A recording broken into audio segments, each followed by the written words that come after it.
Okay, headed out to the range,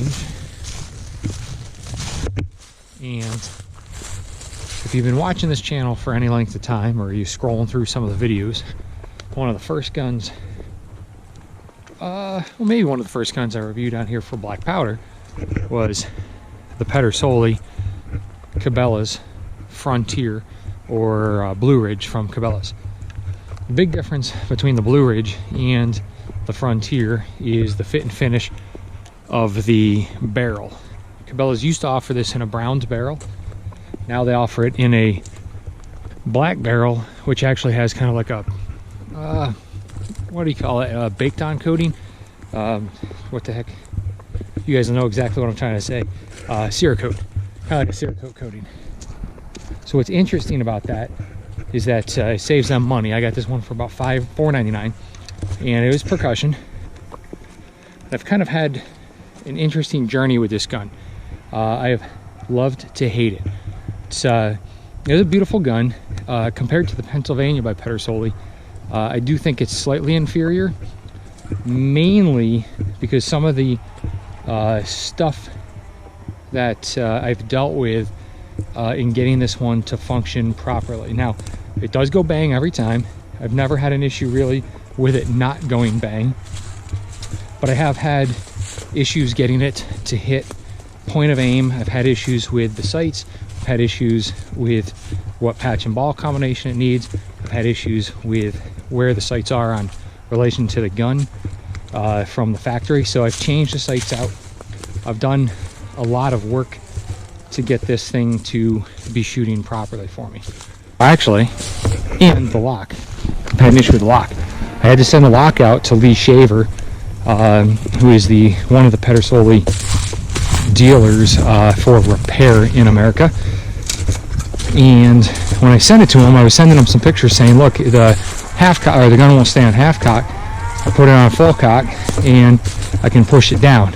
So I tried to take some pictures. He said, send it to me. So I sent him the lock. When he got it, he said, your lock, somebody's messed with the internals of it. He goes, you're missing your half cock. And I said, that's impossible, because I've never even attempted to tinker with my locks. It's one thing I've not done to any gun is mess with the locks. So he tells me, he goes, it looks like somebody just sheared off part of the, I think it's the fly, you guys would know, which is the half cock lever.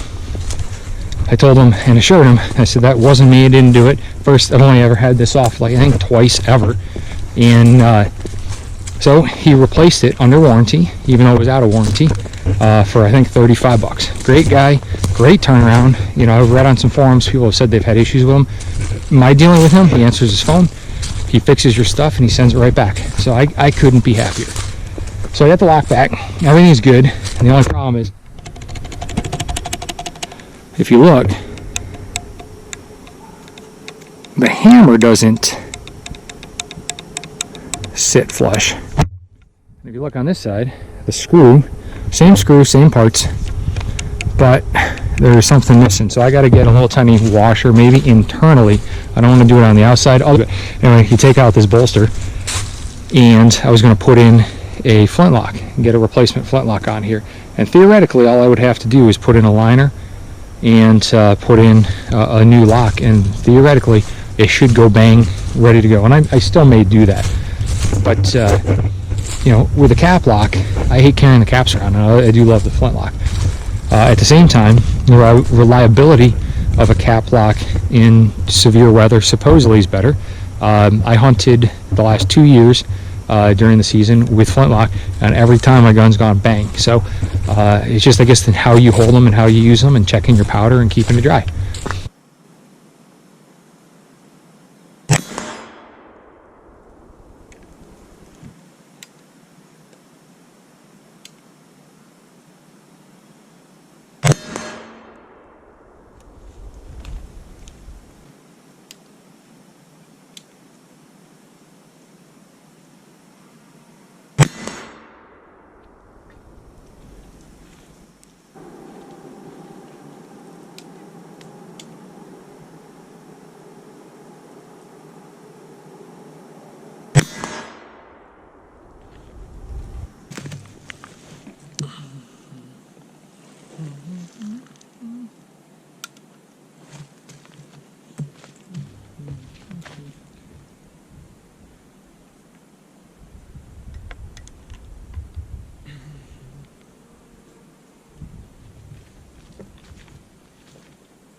Do the same thing, 60 grains.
Alright, well there you have it. 50 cal, Pedersoli, Cabelas, Blue Ridge. So no hiccups going off. So that first round, I think a 5-shot group maybe, I can't, we'll have to count. 5-shot group, which was 490 patch round ball with Ox Creek, 015 patch, and that the first 2 or 3 rounds, I think it was 2 rounds, were using slick lube from CVA. It was just actually on my fingers, and the next 3 or 4 were all my black powder lube. So I'm going to show you this group. I pulled one of them. Hopefully this downrange camera. It is working. Cool, I'll turn that one off. Hopefully we get all these. So the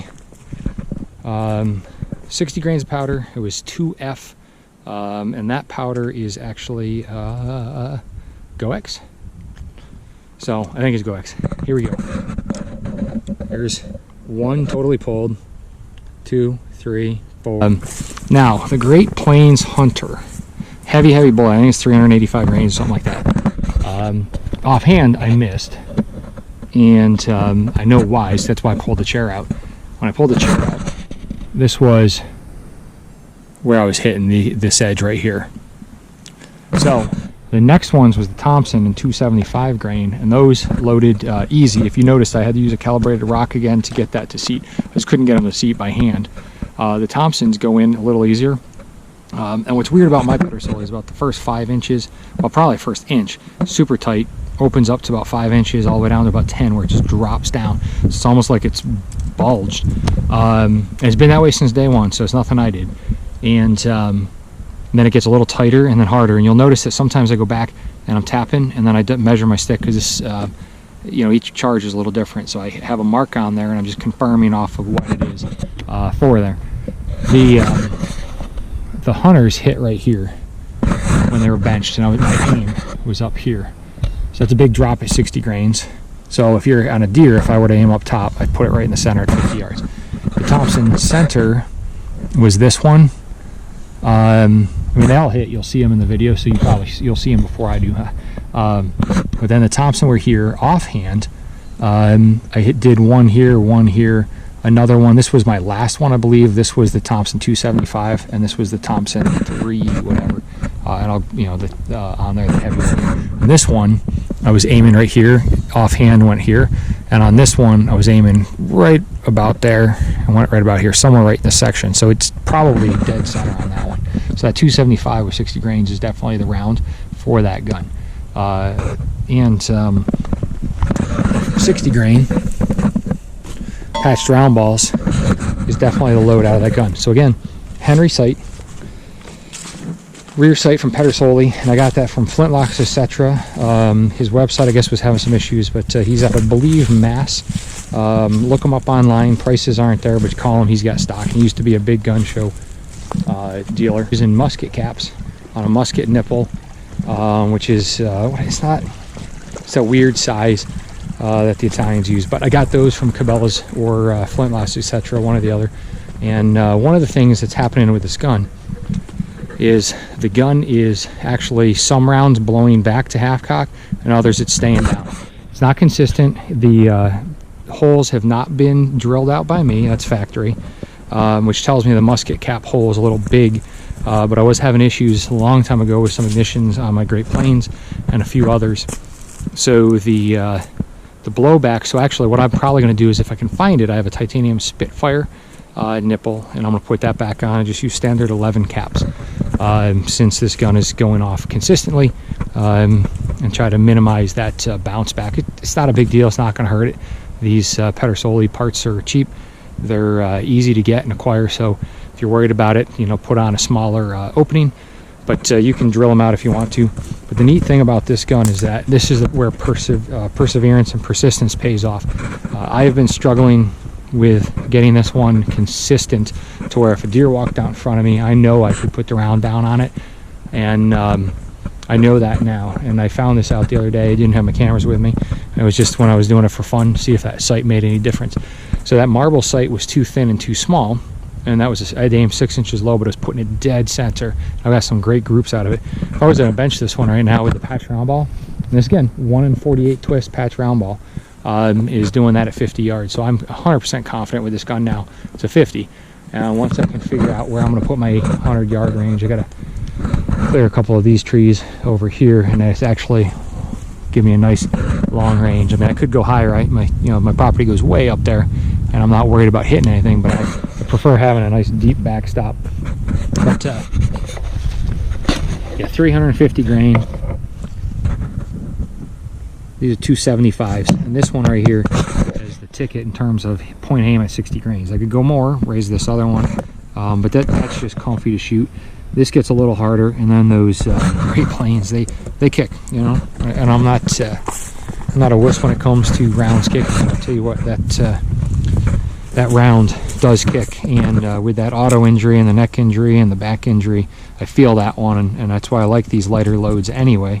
I used to load everything to 100 grains and used to try to figure out what was going on, but I've now since learned that in a 50 cal you can go as low as 40 grains out of 50 yards and still hit center aim with a lot. One of these days I'm going to get the chronograph out when I can find my other tripod to put it up there, and we'll do some chronographed loads of these, hopefully before hunting season. So if anyone's out there going to hunt with these, we'll know what they're hitting. Yeah, here you go, 385. And these do not seat easy going through. are a bear to seat in this gun. I've had them, they do seat a little easier, but it's big. I believe discontinued, so if you want them, I would definitely go online, order them. I paid $9.99 for these. The Thompsons tend to be more expensive in store, but I think that 275 grain is the hunter round, and I think I'm going to switch to that this year instead of patched round ball. I've only got 3 left in there, so I'm going to have to find some more online, or I'm going to have to get a mold and make my own, which I think I might be getting into casting too eventually if I can swing the dough for that with everything else that we're putting money out for. Anyway, the only other thing I would say that's consistent with Blue Ridge is I've seen a lot of complaints about it, is that short length of pull, and it is a shorter length of pull, so would be a good woman's length of pull or youth's length of pull. And if you were so inclined, again, you could build one, but come up here, cut this barrel off somewhere about here, take this other thimble, put it somewhere down, just drill and tap that other side of the barrel, because the screws screw right through here that holds that barrel in place. You could do the same thing and have a perfect youth rifle, and go down to 30-40 grains of powder on here, and you could be barking squirrels all day long in a 50. So for $4.99, I would not recommend spending $6.99 on it, $7.99 on it. If for that case, I would bump up to the Pennsylvania, or go the custom route if you have the time and the patience to do this. My biggest gripes, mine is that far off and center up front, and it's taken me since 2013 to get this. So that's I've tried everything from 10,000s, 15,000s, custom patches in 12,000s, 14,000s, 16,000s, 18,000s, all the way up to 21,000s, and then back down in every combination for that. And I finally found that 60 grain load on that Pennsylvania rifle, and that Pennsylvania rifle kind of zeroed me in and got me confident in that 48 grain. I was like, you know what, I'm going to figure this out, and spend another year trying to get this one done. It just so happens that that spare Henry sight fits perfect in the dovetail. It's tight, it's not drifting, it's not going anywhere, and as you can see, the results speak for themselves.